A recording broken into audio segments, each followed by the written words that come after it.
Comienza en Los Equipos TV, la revista de los equipos de Nuestra Señora, Región Centroamérica Sur. Un espacio por y para los equipistas. Oración, música católica, invitados especiales, agenda y mucho más. En Los Equipos TV.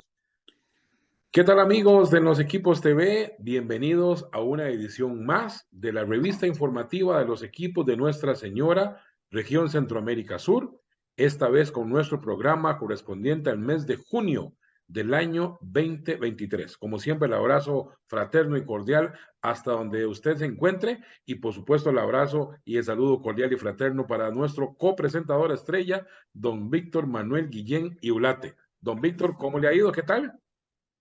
Hola, hola, querido Edwin. Un abrazo para vos y para todas las personas que nos están viendo o oyendo. Y esperamos que este programa que hemos preparado con mucho cariño para ustedes sea de su agrado y sobre todo para su beneficio. Don Víctor, sexto mes, ya el tiempo no se detiene y estamos arrancando nuestro programa de la mitad del año prácticamente. Ya nos movemos hacia el segundo semestre del año y Los Equipos TV continúa con gran bendición y, por supuesto, con la sintonía que muy amablemente la gente nos da, y sin ellos pues no fuera posible este proyecto que es toda una realidad. Así es, Edwin, así es. Gracias a ese apoyo, a esa compañía, es que seguimos adelante. Ya casi vamos llegando a nuestro cuarto año y eso es realmente una gran bendición y sobre todo gracias a Dios y a todos ustedes que nos apoyan. Vamos a ponernos en manos del Señor. Don Víctor, como siempre, usted muy amablemente nos dirige la oración inicial que arranca oficialmente la edición de Los Equipos TV del mes de junio. Claro, con mucho gusto. Pongámonos en manos del Señor, en nombre del Padre, del Hijo y del Espíritu Santo. Amén. Señor Jesucristo, que tu presencia inunde por completo nuestro ser y tu imagen se marque a fuego en nuestras entrañas, para que podamos caminar a la luz de tu figura y pensar como tú pensabas, sentir como tú sentías, actuar como tú actuabas, hablar como tú hablabas, soñar como tú soñabas y sobre todo, Señor, amar como tú amabas. Que podamos nosotros, Señor, como tú, despreocuparnos de nosotros mismos para preocuparnos de los demás, ser insensibles para nosotros y sensibles para los demás, sacrificarnos a nosotros mismos y ser al mismo tiempo aliento y esperanza para los demás. Que podamos nosotros, Señor, como tú, ser sensibles y misericordiosos, pacientes, mansos y humildes, sinceros y veraces. Que tus predilectos, Señor, los pobres, sean nuestros predilectos. Que tus objetivos, Señor, sean nuestros objetivos. Que los que te vean, que los que nos vean, Señor, te vean a ti, y de esa manera lleguemos a ser una transparencia de tu ser y de tu amor. Señor Jesús, que yo sea tú y tú seas yo. Amén. Amén. Padre, por Espíritu Santo. Amén. Don Víctor, vamos a la música. Los dejamos, estimados amigos y amigas, con el video musical de este programa.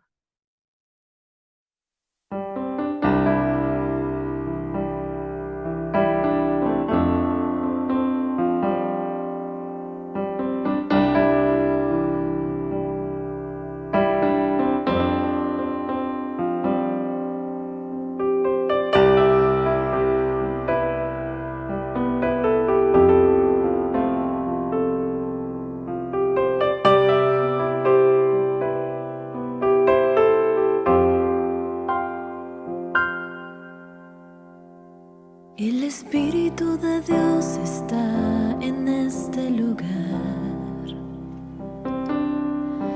El Espíritu de Dios se mueve en este lugar. Está aquí para consolar, está aquí para liberar, aquí para guiar, el Espíritu de Dios está aquí. El Espíritu de Dios está en este lugar. El Espíritu de Dios se mueve en este lugar. Está aquí para consolar, está aquí para liberar, está aquí para guiar, el Espíritu de Dios está aquí. Muévete en mí, muévete en mí. Toma mi mente y mi corazón, llena mi vida de tu amor. Muévete en mí, Santo Espíritu, muévete en mí.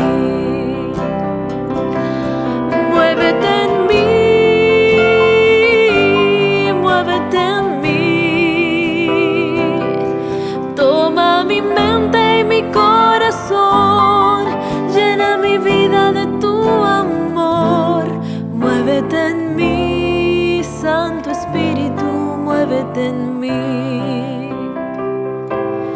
Muévete en mí, Santo Espíritu, muévete en mí. Muévete en mí, Santo Espíritu, muévete en mí.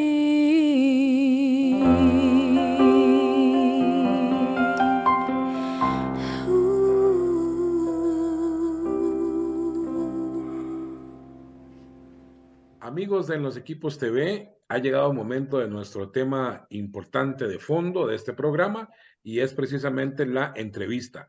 Y el día de hoy, don Víctor, tenemos un invitado, como siempre, de lujo, un invitado de honor, y se trata del padre Rafael Ángel Sandí López, que es conciliario, ¿verdad?, del movimiento. Y don Víctor me contaba, padre, que ya usted tiene una historia que es larga con los equipos, que ha tenido un periodo de vacaciones, le hemos dado como movimiento un poquito de años sabáticos y que ahora otra vez, pues usted ha vuelto a acercarse un poco más directamente con el movimiento de los equipos.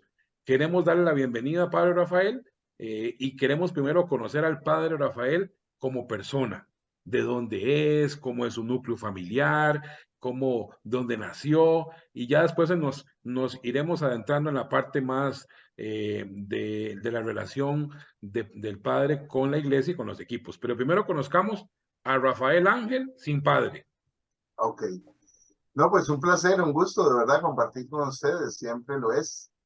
Y pues, si algo me ha gustado muchísimo siempre en los movimientos es la relación cercana, ¿verdad? Familiar, eso es algo muy motivante, principalmente para un sacerdote, ¿verdad? Ese compartir cercano, ¿verdad? Con familias. Bueno, para hablarles un poquitito, bueno, ya hace ratillo que nací, ¿verdad? En el siglo pasado, ¿verdad? En el lejano siglo pasado, en 1970, 18 de enero de 1970. Dice mi mamá que yo nací un domingo en hora de misa a las 10 de la mañana, es horario de misa niños, eso. Entonces nací un domingo a las 10 de la mañana y soy el hijo mayor, ¿verdad? De mi familia, somos 5 hermanos, tengo 3 hermanas, un hermano, ¿verdad? Entre mi hermano y yo hay 2 hermanas y cerramos con una hermana menor. Entonces, bueno, y por el momento tenemos una sobrina, ¿verdad? Hay un dicho ahí medio feo, pero es vacilón, de que al que Dios no le da hijos, ¿verdad? El diablo le da sobrinos. Bueno, ahí tengo una sobrina, va a cumplir 3 años y es también de la alegría, ¿verdad? Aquí como claro, en la parroquia y de verdad que es un terremotillo, pero va a cumplir 3 años, pero es vaciloncísimo. Entonces sí, ya de vida 53 años y de ordenado sacerdote 26, ¿verdad? Entonces andamos ahí como mitad y mitad, ¿verdad? La mitad de mi vida pues ya he sido sacerdote, ingresé al seminario a los 20 años. Y después es vacilón, digo yo, ¿verdad? Porque mi familia siempre estuvo muy comprometida en la iglesia. De hecho, la parroquia de mis papás era Cristo Resucitado, se llamaba en aquel momento de Itis, hoy es Nuestra Señora de los Ángeles, ¿verdad? La misma parroquia. Y en aquel momento la cuidaban frailes franciscanos. Dice, cuando mi mamá se enfermó, a que yo iba a venir a este mundo, el que los llevó al hospital fue un padre también, curiosamente. Entonces, bueno, así vine al mundo y crecí en un hogar comprometido, digamos, siempre en el servicio de la iglesia. Y ya a los 7 años, después de que había hecho la primera comunión, empecé a ser monaguillo y siempre había querido ser pues, sacerdote, ¿verdad? Hasta que como a los 12 años me había crecido un poco, era muy alto. Y en algún momento alguien dijo, uy, qué monaguillo tan grande, a mí me dio vergüenza. De ahí pasé como a los grupos de coros y cosas así, a hacer otras cosas, pero siempre estuve en grupos juveniles y demás. Pero ya en esa edad como que lo de ser sacerdote se quedó por ahí, ¿verdad? Lejos. Y no, hice mi vida tranquilo, me gradué en el Liceo de Costa Rica, fui generación centenaria, ¿verdad? Del liceo. Por ahí encuentro a algunos compañeros del liceo. Ahí en Coronado había un compañero que hoy es veterinario, y cuando me lo encontré, ¿verdad? Llegué con un perrillo, me lo encuentro él ahí y me dice, mira, Sandy, ¿verdad? Porque nos decíamos siempre el apellido en el colegio. ¿Qué? ¿Usted se casó? ¿Qué se hizo? No, soy sacerdote. ¿Cómo sacerdote? Yo no creía que usted iba a ser sacerdote. Yo tampoco. pero, pero bueno, son los caminos, ¿verdad? Entonces sí, había dejado por ahí la idea, aparte que no podía, terminado el colegio, ingresar al seminario porque se necesitaba ser mayor de edad. Y yo salí del liceo con 16 años. Ingresé a la Universidad de Costa Rica siendo menor de edad.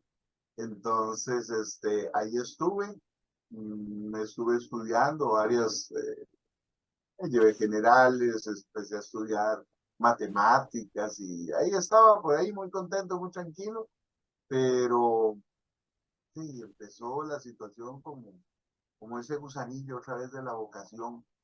Y recuerdo que estaba en misa cantando y un padre, el párroco, habló de los núcleos vocacionales. Y entonces, y yo, mira, voy a ir a ver. Ni le dije nada a nadie, nadie en la casa sabía, yo me fui a los núcleos vocacionales. Y el padre Vilchis era seminarista en ese entonces, era de los que estaban trabajando ahí. Y recuerdo que una frase sencilla me impactó. Él decía, vean, uno puede poner cara de bueno y engañar a la gente, pero Dios conoce el corazón. Y eran que eso para mí fue como mucha paz. Y yo dije, bueno, bien, él sabrá, en mis adentros yo decía así, él sabrá si se embarca, ¿verdad? Porque el miedo que tenía yo era eso, y qué torta, y yo podré, si me hago sacerdote y renunciar a una familia y no casarme, ¿verdad? Y no tener hijos, y ese temor, ¿verdad? Normal, como que me dio mucha paz eso de, bueno, ahí, si yo me siento llamado, yo voy a hacer este proceso, y ahí Dios verá, si me llama, Él allanar el camino, mira que eso me sirvió mucho. Hice los núcleos y al final de cuentas, cuando me dijeron que estaba aceptado, ¿verdad? Me puse muy contento y digo, bueno, él sabrá, ¿verdad? Porque yo asumí esa situación, él verá qué hace, ¿verdad? Si se embarca conmigo, eso fue lo que yo pensé. Y muy contento, me recuerdo que le comenté a un amigo que tenía, que era vecino también, que viajábamos juntos a la universidad y todo. Y entonces le conté, y lo primero que me dijo fue, ¿de quién está loco? ¿Verdad? Entonces, yo como que me enojé, ya no le conté más nada, y con quien fui a hablar fue con mi mamá. Y mi mamá sí, me apoyó montones, ¿verdad? Y entonces a partir de ella fue como la primera y como que la que se encargó, ¿verdad? De regar la bola en la familia de que yo iba para el seminario. Y de verdad, yo entré y fue un periodo de formación muy tranquilo, porque uno oía hablar que las crisis y todo eso, y yo no, ¿verdad? Yo, tranquilo. Hay muchas anécdotas vacilonas, ¿verdad? Porque yo pensaba que todo iba muy bien, y de verdad, me iban pasando las cosas y yo pensaba que muy bien, ¿verdad? Me recuerdo que el primer año se llama, bueno, ahora se le llama el propedéutico, nosotros decíamos el año introductorio. Y era ya el introductorio hoy está en Alajuela, ¿verdad? Ya tiene instalaciones propias y todo, pero en aquel momento, curiosamente, otra vez, con los franciscanos conventuales se compartía un edificio que era de ellos. Y entonces ahí era el primer año, y al final, nos llamaban a dialogar y a contarnos si teníamos la posibilidad de ir a Paso Ancho a continuar el seminario mayor, ¿verdad? Continuar la formación, ¿ok? A ver si había pasado el año, padre. Sí, digamos, en lo académico, no, ya eso no sabía, ¿verdad? Y en lo académico a mí siempre pues me fue muy bien, pero era más que todo ya de los criterios de los formadores, ¿verdad? Entonces era no solo el aspecto académico, que de hecho, si uno no pasaba, ni siquiera le daban esa oportunidad porque tenía que haber aprobado, digamos, las materias y eso, pero era más que todo como ver el discernimiento vocacional, ¿verdad? Que hacían los formadores. Y recuerdo que el padre Guido Villalta, a él le gustaba mucho jugar básquetbol y a mí siempre me gustó mucho los deportes. Y mi papá fue muy deportista, maratonista y todo el asunto. Entonces yo siempre hice demasiado deporte, pero ahora en estas carnes no parece. Pero aún así, ya después les contaré, dicen que por eso gozo buena salud, porque el cuerpo tiene memoria, ¿verdad? Siempre hice mucho deporte. Y el padre Guido jugaba básquet y siempre cuando yo iba a jugar básquet ahí estaba. Pero yo también jugaba fútbol y ahí andaba. No siempre jugaba básquet. Recuerdo que cuando me lleva el padre a caminar y me dice, hemos visto que usted es un muchacho muy colaborador, que hay signos muy positivos en su vocación, pero hay un detalle que usted tiene que cuidar mucho. ¿Será? Yo pensaba que todo muy bien, ¿verdad? Y me dice, su carácter. Usted tiene que controlar el carácter. Tiene un carácter muy fuerte. Yo he extrañado, pero verdad he extrañado. Sinceramente, yo decía, pero ¿cómo? Si yo aquí, que me he portado tan bien, ¿verdad? Yo, ¿cómo? ¿Por qué me dirán eso, verdad? La cosa es que llego extrañado y en el cuarto estaban todos los demás compañeros esperando. Eran como 4 cuartos grandotes. Entonces yo estaba en el cuarto éramos como 10 compañeros en ese cuarto, ¿verdad? Entonces estaban esperando a ver qué me habían dicho. Y yo, me dijeron que sí, pero y era que extraño, me dijeron lo del carácter. Y todos se ríen, ¿verdad? Y yo, pero ¿por qué se ríen? Yo no entiendo por qué me dijeron eso. Y yo, nada más acuérdense, el día que estaba jugando basquetbol, dice, y así, disculpando, y le pateaste las nalgas a un compañero. Y me quedo yo, y sí es cierto. Yo pues jugaba fuerte, pero no malintencionado, ¿verdad? Y el compañero me dio un golpe así como mala. Y de una vez yo me volví y le hice así en las nalgas hasta que se le movían. Y entonces el compañero le decía al padre, véalo, véalo. Y yo decía no, véame usted, ¿por qué me puede decir eso? Y yo, mira, sí es cierto, será por eso. Dice, el otro día jugando fútbol con Carlos González. Curiosamente, estos dos compañeros han fallecido. Carlos González fue un compañero herediano, abogado, una historia muy bonita, porque él quedó huérfano muy pequeño y entonces, ya después que uno llega a conocerse a fondo, ¿verdad? Él le decía a Dios que iba a ser su papá y él sí quería ser sacerdote siempre, pero en la familia le hablaban de que tenía que estudiar y ser abogado. Entonces él ingresó y el año que ingresó al introductorio defendió la tesis, le llevó el título a la mamá y dice, ahora sí, yo me quedo en el seminario. Bueno, con él había tenido otro altercado también. Digo yo, mira, entonces sí es cierto que yo a veces exploto. Pero sí, es bonito porque eso lo que me ayuda es a darse cuenta que uno no se conoce, ¿verdad? Y en el seminario le abre mucha la posibilidad a de verdad conocerse, a de verdad madurar muchos aspectos. Y fue un camino muy bonito el seminario de madurar, de crecer, ¿verdad? De conocer a Dios, de conocer a mis compañeros, de fortalecer amistades muy bonitas, ¿verdad? Y sí, pero esa fue como la parte más interesante porque yo decía, ¿cómo? Porque el carácter. ¿Cómo me va a decir a mí eso? Imagínense, yo venía del Liceo de Costa Rica, solo varones. Era el tiempo en que el liceo campeonizaba en básquet a cada rato, estaba el tiempo de antorcha, y en todo lo donde iba el liceo había pleitos, era como el deporte, y yo acostumbrado a eso, entonces imagínense, y yo reaccionaba, y es lo que le digo yo, que Dios se encarga, porque por reglamento golpear a un compañero era expulsión, y el padre nunca, pero ni me llamó la atención. Esperó a final de año para decirme, controle su carácter. Pudo haberme expulsado y habría acabado ahí la historia, ¿verdad? Pero ya le digo, él sabe por qué. Y él se ha encargado de muchas cosas conmigo. La verdad que es así, porque ahora que uno, y ya les contaré tal vez más adelante, en el oficio que uno está ahorita, los oficios que me tienen ahorita, uno dice, ¿cómo me ayudó el Señor? Porque lo que antes uno hacía, hoy es impensable, ¿verdad?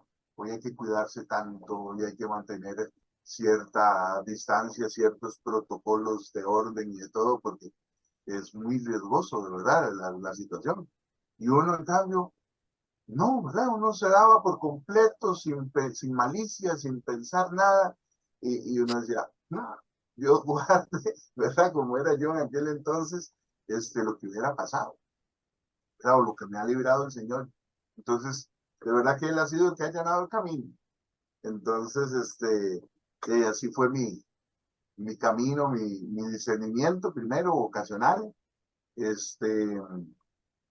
Fue pasando el seminario, que cada vez me sentía más tranquilo, siempre dejé y pensé, porque así lo sentía, que el sí de la iglesia era el sí de Dios, ¿verdad?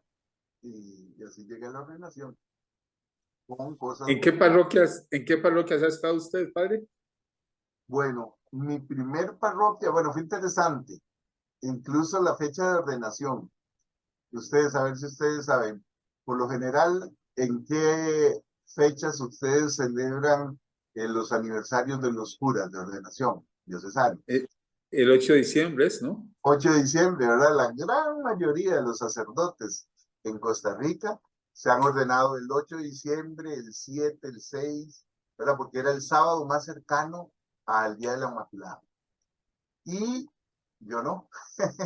A nosotros nos ordenaron el 30 de noviembre, día de San Andrés Apóstol. Y con rojo, con ornamentos rojos y todo lo demás. Y fue muy curioso, no sabíamos porque Monseñor Arrieta siempre fue el que ordenaba, ¿verdad? Los presbíteros. Y a nosotros nos ordenó Monseñor Toroyo. Entonces ya después nos dimos cuenta que era el año que nosotros, que yo me ordené en el año 96, 1996, pero para ver, estoy fallando, ¿sí? Sí, sí, 30 de noviembre de 1996, este, me ordenan sacerdote y era que cumplía 50 años de ordenado presbítero Monseñor Troyo. Entonces, como un detalle, Monseñor Arrieta le deja que nos ordenara. Y bueno, muy bien todo. Y en el momento ustedes saben que en el libro de bautismos se inscriben todos los sacramentos, ¿verdad? Que uno va recibiendo. Entonces hay que inscribir el sacramento del orden. Y mi párroco en aquel momento llega y me dice, Rafa, ¿usted vio? ¿Verdad? Porque él estaba haciendo la inscripción. Venga allá. Ya me acerco yo y dice, mira, y yo, ¿qué? Su fecha de confirma, el 30 de noviembre del año 86, Monseñor Troyo me había confirmado 10 años antes. A los 16 años me confirmó y a los 26 años me Qué ordenó lindo. presbítero. La misma fecha, el mismo día. Entonces, de verdad que me impactó, me impactó la situación y vino el hecho de que después, ya recién ordenado, para hacer recuento de parroquias, he sido como estable, no he estado como en muchas. Y después con los oficios tampoco he tenido oportunidad. Entonces, eh, ya ordenado, le digo a Monseñor, ¿verdad? Que si me daba oportunidad de ir a trabajar a San Isidro de General, porque creo que eran como 24 sacerdotes en aquel momento para toda la diócesis, y eran parroquias con mucha extensión, y de todo, ¿verdad? Entonces digo, ya, y ahora que estoy joven, ya, pues yo siento que puedo trabajar duro, pero sé que me ofrecí para ir a, a Pérez Celedón, me dijo Monseñor. Sí, bueno, yo aprecio mucho eso, pero ahorita no puedo. Entonces yo le dije, y se lo dije sinceramente, le digo, bueno, pues entonces envíeme donde nadie quiera estar. Entonces me envió a la parroquia de Pugal, ¿verdad? En Goicoechea, que curiosamente es muy cercano a mi parroquia. De algún momento hasta fue parte de mi parroquia. Pero ya ahora estaban los precarios que habían empezado, los famosos los cuadros, y para nosotros era la comunidad del Rosario. Entonces, recién ordenado, a mis compañeros como que los cambiaban año a año. Entonces vino el primer año y me dice mi párroco, que por cierto ahora está aquí cerquita en Heredia también, el padre Carlos Alfaro. Me dice, Rafa, tranquilo, dice, aquí nadie quiere estar. Le mataban gente cada rato, ¿verdad? Y apareció un taxista quemado en la cajuela de un taxi, y esas eran las noticias, ¿verdad? Y todo eran plural. Entonces, dice, aquí nadie quiere estar. Dice, entonces tranquilo, que nosotros no nos cambian. ¿Y verdad? No nos cambiaron. Y en el segundo año me dice, bueno, ahí, al segundo año me dice, ya usted vicario, seguro sí lo cambian este año. Entonces me está esperando un día y me dice, oiga, y pone la contestadora. Y entonces la voz de Monseñor Arrieta, Carlos, Padre Carlos, lo he llamado, por favor devuélvame la llamada. Y él se reía. Y digo yo, ¿y qué? ¿Y ya lo llamó? Sí, dice. ¿Y qué? ¿A dónde voy? Dice, no, dice, usted no va a ningún lado, soy yo el que se va. Lo cambiaron a él y me dejaron a mí ahí, vicario. Me cambiaron el párroco. Entonces el siguiente año me lo encontraba y me decía, este año sí lo cambia, ya mi tercer año, ¿verdad? Y vino el cuarto año y entonces cuando me lo encontré antes de que me dijera, ya me toca que me cambien al otro párroco, al segundo párroco que había tenido. Entonces, para resumirles, estuve 5 años en Curral hasta que en el 2001 me enviaron a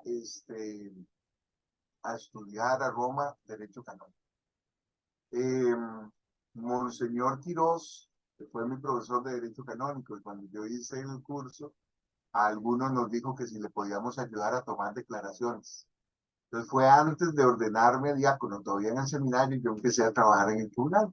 Y yo estaba en parroquia y yo seguía ayudando, ¿verdad? Y él estaba ayudando en el tribunal. Entonces, en el 2001 me dicen que quieren, que la conferencia episcopal decidió que van a mandarme a estudiar Derecho, ¿verdad? Y cosas que no quería, yo no quería, la verdad, irme, pero me iban a enviar con un compañero mío de ordenación, muy cercano. Y entonces, me decía, vea, yo voy a estudiar filosofía, usted derecho, qué bonito allá, y nos apoyamos y todo, así que, ¿verdad? Entonces, como que ahí me sonó un poquito más, ¿verdad? De sí, voy a ir con mi padre Cristian, está bien. Vamos a jugar un día justamente a Pérez Celedón, un partido de los padres de la arquidiócesis contra los padres de Pérez Celedón. Y cuando venimos de regreso, todos contentos, me dice, Rafa, tengo algo que decirle. Mi mamá se enfermó, tiene cáncer, yo no voy a poder viajar. Ya yo hablé con Monseñor. Digo yo, ¿y ahora? ¿Verdad? Yo quedé embarcado, y yo el que no quería, él era el que estaba muy lesionado. Y me tocó irme, ¿verdad? A estudiar. Estuve, me han tocado coyunturas muy especiales, ¿verdad? Porque llego a Roma y resulta que me tocó ser de la última generación de estudiantes que hicimos en 2 años la licencia, pero ya estaba el programa para 3 años, ¿verdad? Entonces todos los que vinieron después ya eran en 3 años, pero nosotros nos tocó en 2 años. Entonces, de hecho, en el 2001 empezamos y ya los que vinieron en el 2002 empezaban, iban a cursos con nosotros, pero ellos iban a quedar 1 año más. Entonces llevaban un programa diferente. En cambio, nosotros, el programa de 3 años nos lo pusieron en 2. Entonces fue muy fuerte. Pero, de ahí éramos, yo calculo que tal vez la Facultad de Derecho Canónico, éramos tal vez unos 150 padres, ¿verdad? De todo el mundo, ¿verdad? Y y ya se están cumpliendo el tiempo, y entonces yo contento, y me llega a buscar un padre, el padre Kovac, es un polaco, y me da una carta.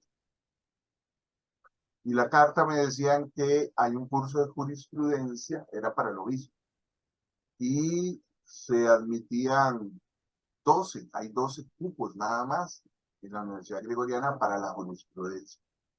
Y le ofrecían a mi obispo un cupo para mí, pero él era el que tenía que pedir. Yo, 8 años. Igual no quería. El asunto es que no me queda más que dar la carta. La comunicación era más fácil con Monseñor, era el padre Quirós en aquel entonces, con Monseñor Quirós, que era el vicario general. Yo le doy la carta para Monseñor Arrieta, ¿verdad? Y entonces no hay respuesta, y había una fecha límite, digamos, para responder.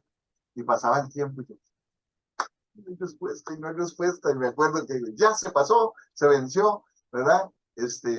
Ya puedo comprar el boleto de regreso, ¿verdad? Para que saliera barato y todo. Y me meto al correo y veo la respuesta, pero ya había pasado. Entonces la imprimo y se la llevo al padre, se la doy, ya sabiendo que seguro me iban a decir que no, hay 12 campos. Y le daban prioridad a los de la Gregoriana, pero había personas de otras universidades que pedían el llevar también la jurisprudencia, porque era directamente la Rota Romana, ¿verdad? Que es el tribunal, digamos, supremo, ¿verdad? En la iglesia, y ellos publican algunas de sus sentencias quitando todos los nombres y las cosas que puedan ser personales, ¿verdad? Que ellos consideran más importantes, publican en una revista y ya está.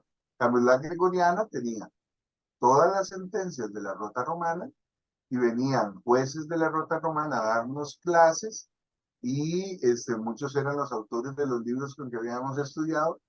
Una semana nos daban clases y la siguiente nos ponían en prácticas, ¿verdad? Resolver casos, ¿verdad? Y nos daban o juez o abogado o defensor del vínculo, ¿verdad? Y entonces yo entregué la cartita, y al ratito llegó el padre con la carta de aprobación, así que me tuve que quedar 1 año más y hacer la jurisprudencia. Fue muy valioso porque ya éramos 12, entonces nos daban llave y todo para entrar al aula, ¿verdad? Eso sí, ahí estaban todos los documentos, no se podían utilizar para tesis ni nada, publicar nada ahí, era para el estudio de nosotros, ese año nada más. Y entonces me tuve que quedar 3 años, pero hice la licencia y hice la especialización en jurisprudencia antes de llegar. Y al final nos daban como una banderita plástica para poner en un mapamundi, ¿verdad? Ahí, donde uno era. Y entonces se reían mis compañeros porque llegué y puse la banderita en Costa Rica, y ya desapareció Costa Rica por completo, ¿verdad? Entonces, y así fue, me regresé, y al regreso estaba asumiendo Monseñor Barrantes la arquidiócesis. Entonces, bueno, ya yo vine con el título de la licencia y la jurisprudencia, ¿verdad?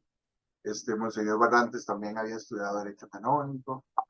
Y a partir de ahí fui asignado al tribunal, ¿verdad? Entonces en el tribunal... ¿A qué tribunal, padre? Perdón. Eclesiástico. ¿A qué? De Costa Rica. Entonces, pues ahí estuve años.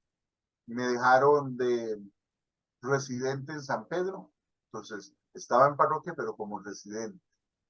Y ahí fue donde tuve el primer contacto con los equipos de Nuestra Señora. Porque justamente era el párroco en San Pedro, el padre que iba a ir a estudiar conmigo y que la mamá se le enfermó. ¿Verdad? Entonces él era el párroco de San Pedro. Y ahí llegué yo, ¿verdad? Entonces yo celebraba misa en la mañana en San Pedro, pasaba todo el día en el tribunal y después me pidieron que ayudara también en Tibás. Entonces yo celebraba en la mañana en San Pedro, en la tarde en Tibás y de día toda la jornada era en el tribunal. Y resulta que después al padre que estaba, bueno, el padre Cristian, ya él conocía ahí en San Pedro a los equipos y entonces me pidió que le ayudara con un equipo. Y fue el equipo 5, ¿verdad? Entonces empecé a ser conciliario del equipo 5, que fue muy curioso porque igual pasó mucha gente, salían, entraban, ¿verdad? Era un poco inestable.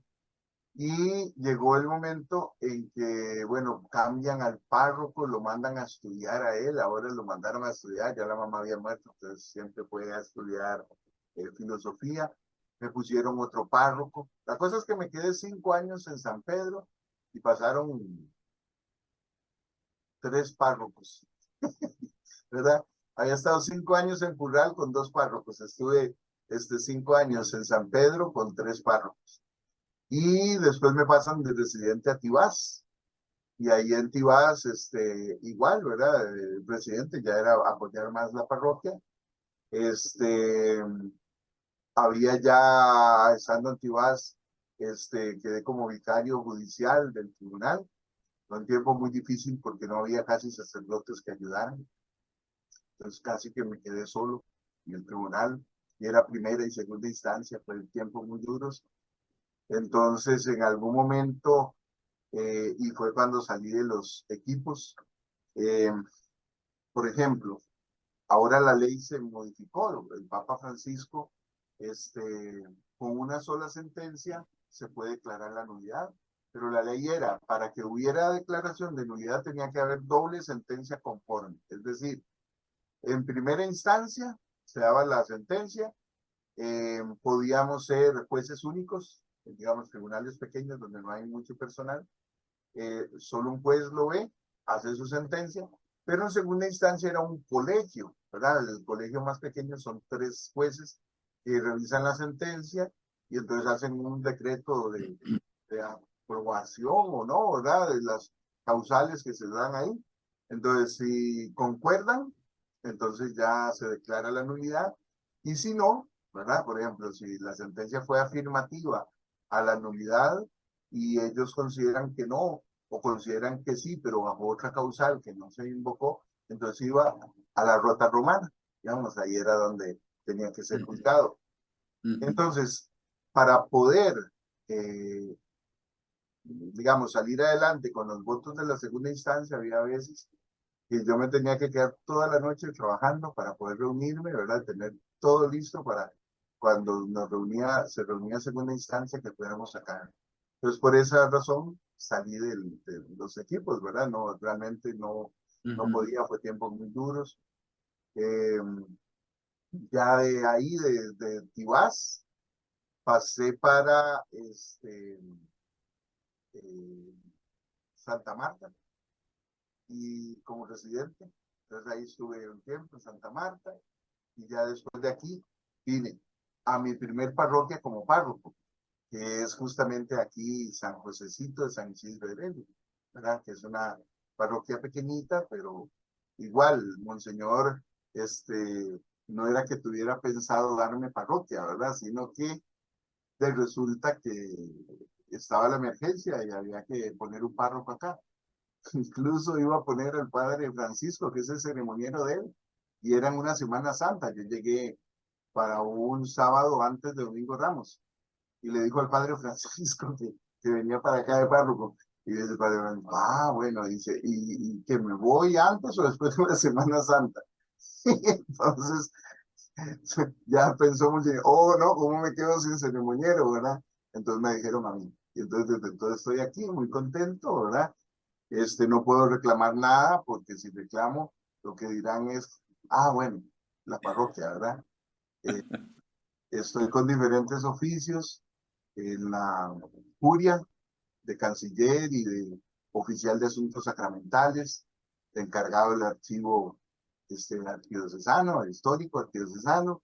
Doy clases en el seminario de Derecho, sigo apoyando al tribunal como juez de primera instancia y párroco.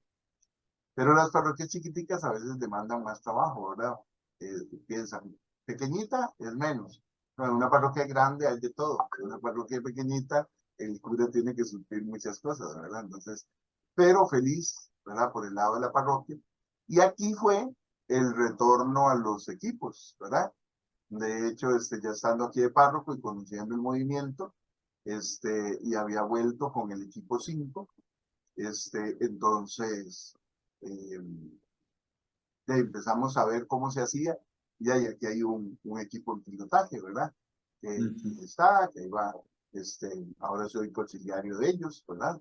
Y estamos aquí, pues, trabajando por ese lado. ¿Y se acuerdan lo que les dije del 30 de noviembre? Ajá. 30 de noviembre del año 86, me confirma. 30 de noviembre del año 96, mi ordenación sacerdotal.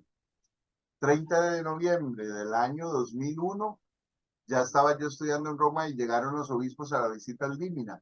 Entonces, ahí me llevaron a la misa con San Juan Pablo II. Entonces tengo unas estampitas muy lindas, ¿verdad? Con un santo, y ahí estoy yo, y el santo agarrándome la mano, con el Papa San Juan Pablo II. Fue muy importante. Eso, 30 de noviembre del 2001. Y para el 30 de noviembre del 2010, creo, 2009, estaba con los equipos precisamente en, en, en Lourdes. ¿Se acuerdan? Que hubo una... Eso tiene que haber sido, bueno, sí, puede ser, sí. Creo que como 2009 o 2010, no recuerdo bien. Por ahí sí. Entonces, Padre, ¿y qué criterio tiene usted de los equipos de Nuestra Señora, padre? ¿Qué piensa usted de los equipos de Nuestra Señora? bueno, vean, es curioso, ¿verdad? Porque si ustedes han visto el recuento, trabajé mucho en lo que fue la nulidad, ¿verdad? O sigo trabajando en la nulidad del matrimonio. Que las personas piensan que me anulan el matrimonio, ¿no? El matrimonio, si es válido, nadie lo puede anular, ¿verdad? Solo la muerte lo disuelve. Entonces, más bien es declarar nulo el matrimonio que ha sido nulo, y no deberían haber matrimonios nulos, y para eso hay que trabajar. Por eso la parte, digamos, de la formación de los sacerdotes es algo que me apasiona, con la esperanza de que hayan menos, ¿verdad? Matrimonios nulos, que no hayan, que realmente sea porque las personas mintieron, porque definitivamente fue algo que el sacerdote no pudo ver y no pudo detener en ese momento. Entonces, justamente viendo esa situación, veo la falta de acompañamiento que tienen muchas veces en los matrimonios. Digamos, si ustedes ven el Código de Derecho Canónico, la gente piensa, son leyes, pero hay 3 elementos muy importantes de la comunión. Siempre hablamos de la comunión en la fe, ¿verdad? El credo, los dogmas. Sí, hay comunión en la fe, hay comunión en los sacramentos, pero hay comunión en la disciplina. Entonces, las normas no son solo normas, es la pastoral, ahí está la teología riquísima, y el Concilio Vaticano II, ¿verdad? Se traduce en lenguaje jurídico en el código, nuestro nuevo código, que es de 1983. Pues justamente se habla de que la preparación al matrimonio tiene que ser muy buena, el acompañamiento a los novios, la preparación y el acompañamiento de esas parejas también que han recibido el sacramento y que se puedan incorporar justamente en un caminar. Entonces siempre vi en los equipos como un espacio, ¿verdad? Muy importante para ese acompañamiento, ¿verdad? De hecho es interesante porque aquí tenemos en este equipo, que es el A1, que está siendo piloteado en la parroquia, predominan los matrimonios jovencitos. De hecho, unos se acaban de casar hace menos de un mes, están recién casados. Ya estaban en los equipos y todavía no se habían casado. Una historia lindísima, porque ellos convivían, a él le faltaba la confirma, y ellos, por decisión de ellos, y así fue como llegaron a los equipos, después dejaron de convivir hasta que se casaran. Él se preparó para la confirmación y venían a misa y a la hora santa y todo lo demás, pero no convivían.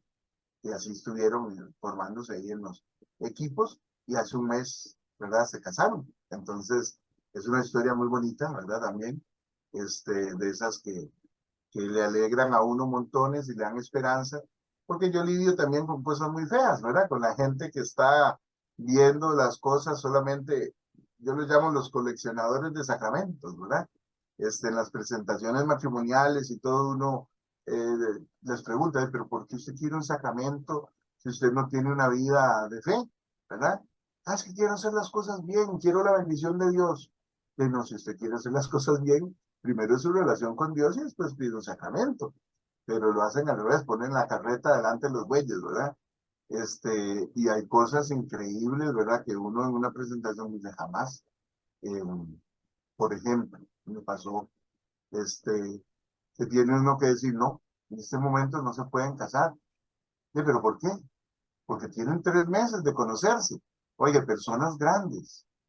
Una señora, en este caso es una señora ya con una hija grande, y 3 meses de conocer a un señor, ¿verdad? También maduro, y prácticamente ya empezaron a convivir, y en 3 meses se querían casar.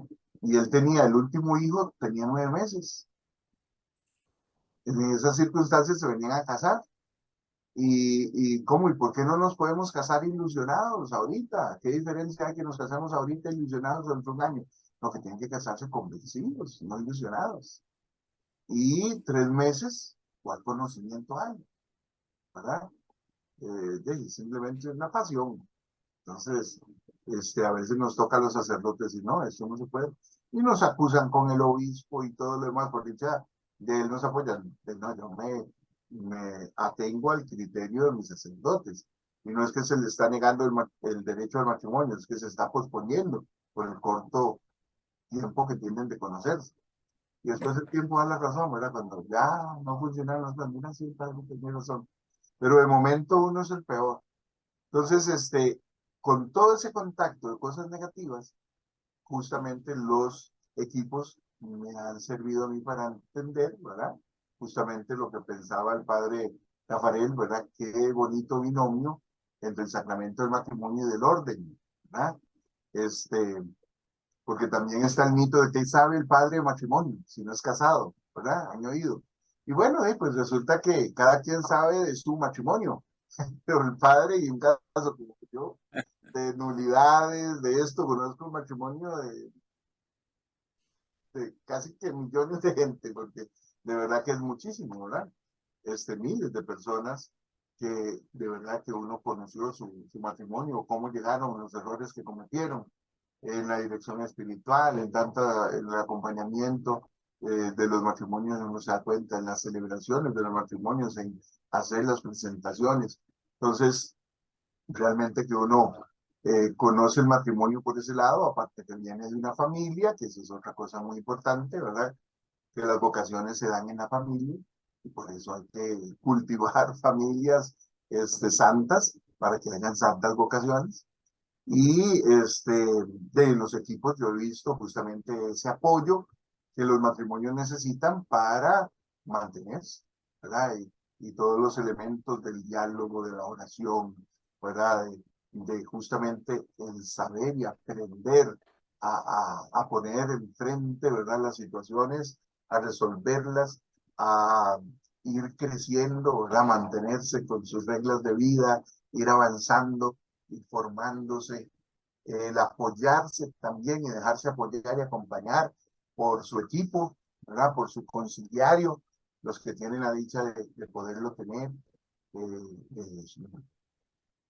una Qué bueno, riqueza. padre. Qué bueno.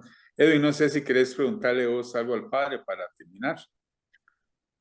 Básicamente agradecerle muchísimo al Padre porque nos ha descrito pictóricamente toda una vida, toda una trayectoria con muchos detalles y con muy buena memoria, Padre, para las fechas. Y sin duda alguna ese 30 de noviembre Dios se lo ha puesto usted en el calendario periódicamente para que le pasen cosas importantes y bonitas. Nos queda nada más darle muchas gracias a Dios por contar con un conciliario de vuelta después de toda la experiencia que usted ha vivido. Y algo muy interesante también, lo que nos ha contado de la parte legal de la iglesia, ¿verdad? No todo es la parte que vemos domingo a domingo cuando asistimos a la iglesia. Hay toda una parte importante en lo que es el derecho canónico y esa combinación que usted ha dado, siempre poniendo énfasis en que lo más bonito es que no haya, ojalá, trabajo para usted en el tribunal, ¿verdad? Que Claro, todos los matrimonios sean perdurables en el tiempo, con el amor y que sean sin duda alguna la base de la sociedad. Yo creo que usted estaría feliz por tener la menor cantidad de casos por resolver en ese tribunal. Entonces, padre, de verdad, muchísimas gracias y un mensaje final para la gente que nos está viendo en la casa, ya en las familias. claro. No, justamente, miren que es eso también con los sacerdotes, ¿verdad? El poder trabajar en formación con los sacerdotes es, porque muchos dicen, el derecho es contrario a la pastoral. No, no puede haber una pastoral si no es en comunión. Yo no puedo ser pastor si yo no entiendo cuáles son los objetivos de la iglesia. Entonces, qué bonito tener buenos pastores, pero apoyados precisamente, ¿verdad? Y es lo que a veces se nos olvida, que el pastor también es de Cristo oveja, ¿verdad? Él también necesita alimento, él también necesita cuidados.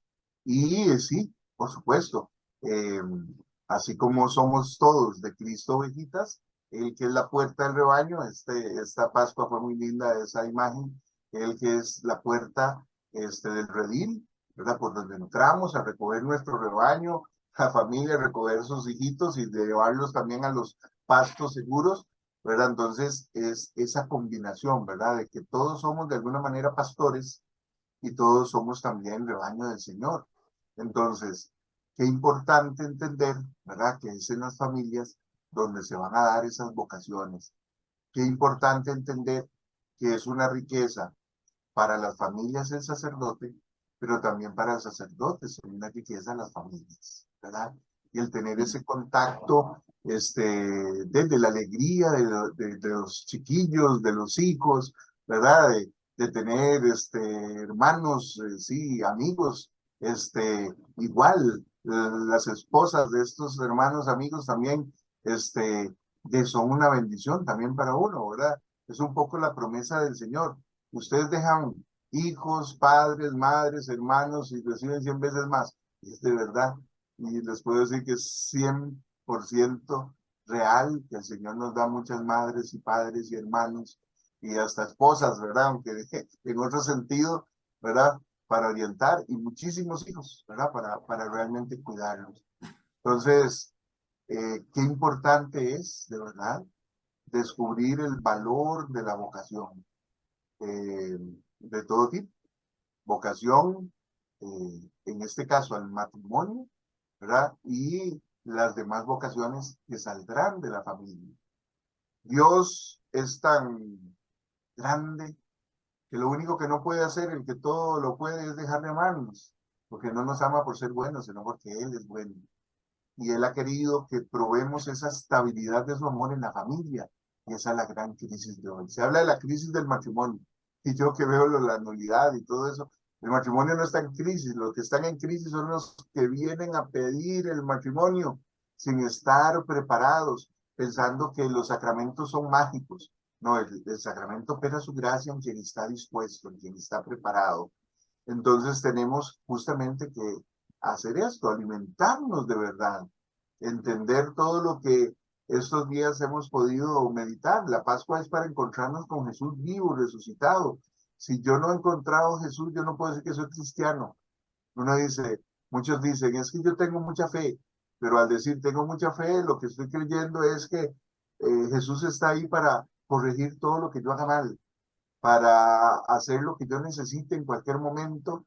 Y no, el Señor no nos prometió no enfermarnos, no nos prometió que no íbamos a sufrir, nos prometió paz. La paz que el mundo no conoce, la paz que en la entrega, en la lucha, podemos llevar adelante. Hoy, ¿cuánto escuchan las personas de que vinimos al mundo a ser felices? Entonces ya mi matrimonio no me hace feliz, dejémoslo botado. Ya mi hijo es el que viene a hacerme feliz. No. Hay momentos de felicidad, pero ahora que celebramos la ascensión, la plenitud está en el cielo, por eso, con la mirada en el cielo, pero con el empeño, el trabajo aquí en la realidad, los pies en el suelo y no solo bautizando, como nos decía el Señor en el Evangelio de este domingo, sino también enseñándoles todo lo que les mandé, que nos aprendamos a amar de verdad. Y el amor es lo que se vive, la corrección, que muchas veces se aplica tanto y también en los equipos, ¿verdad? Una corrección fraterna, el recibir consejo, ¿verdad? El aconsejar, el poner realmente mi corazón en las manos, aprender a necesitar de los demás, ¿verdad? Para también aprender a recibir de ellos, entender que todo lo que le hago a los demás se lo hago a Jesús, y así como lo sirvo a través de los demás, lo vendo a través de los demás. Entonces, de verdad, perseveren, ¿verdad? Yo veo que sucede esto, ¿verdad? Igual llegan con expectativas, no sé, qué será lo que piensan. Yo me meto en los equipos y igual, entonces ya mis hijos dejan de ser rebeldes, ya no. Eso no es la situación. No voy a tener la paz para poder entonces encontrar las soluciones. Y no solo la paz, el apoyo también que necesito. Entonces hay que perseverar. Entonces, a los que ya ingresaron, ¿verdad? Los equipos perseveren, que hay que ir madurando, hay que ir creciendo, hay que ir formándose, ¿verdad? Qué importante lo que nos decía el Señor.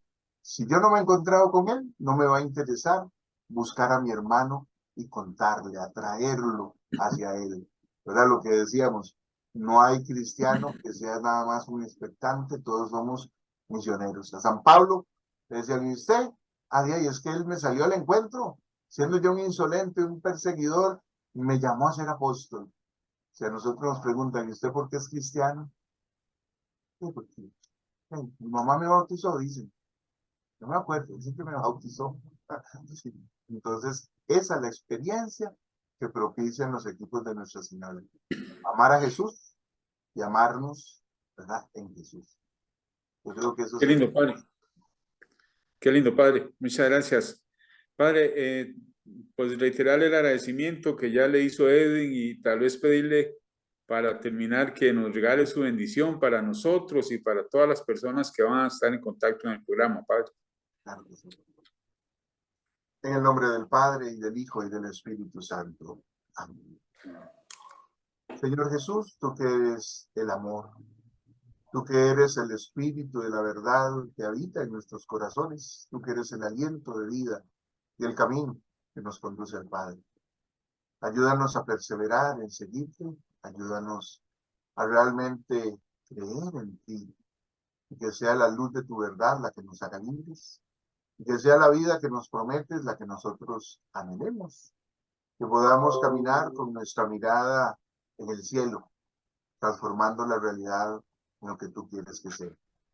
Bendice a todas las familias y principalmente a los matrimonios que quieren abrir el corazón y abrir las puertas de su hogar a ti. Entra en ellos y ayúdalos y motívalos para que puedan perseverar. Bendice a todos los hermanos que participan, que escuchan este programa, a todos los que están siguiendo este camino, este ideal tan bonito de unir los sacramentos, de unir las vocaciones, de unirnos todos en ti, que eres la piedra fundamental.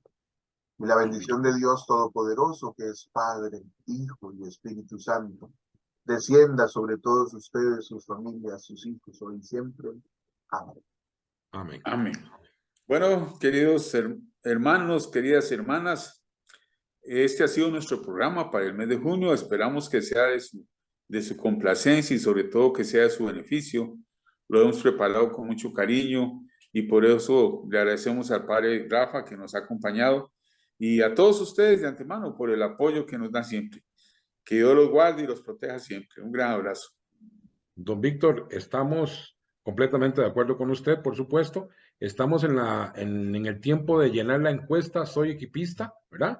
Y estamos con muchísima alegría invitando a los equipistas para que si todavía no la han completado, es algo muy importante donde los superregionales e incluso desde el ERI nos han explicado y nos han dado la importancia de llenarla. Así que si todavía usted no lo ha hecho, reúnese con su pareja, con su esposo, con su esposa, saquen el ratito, llénense de oración y completen la encuesta Soy Equipista, que definitivamente nos va a traer solamente cosas buenas. De parte de todas las personas que de alguna manera colaboramos un poquito con la gracia de Dios para que este proyecto sea una realidad y llegue a sus hogares mes a mes, les decimos muchísimas gracias por su sintonía.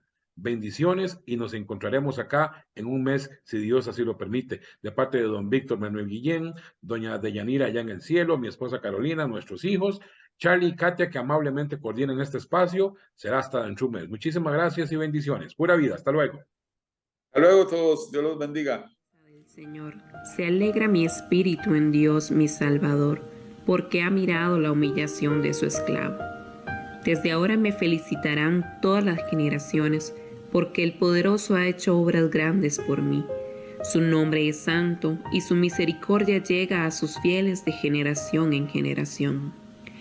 Él hace proezas con su brazo, dispersa a los soberbios de corazón, derriba del trono a los poderosos y enaltece a los humildes.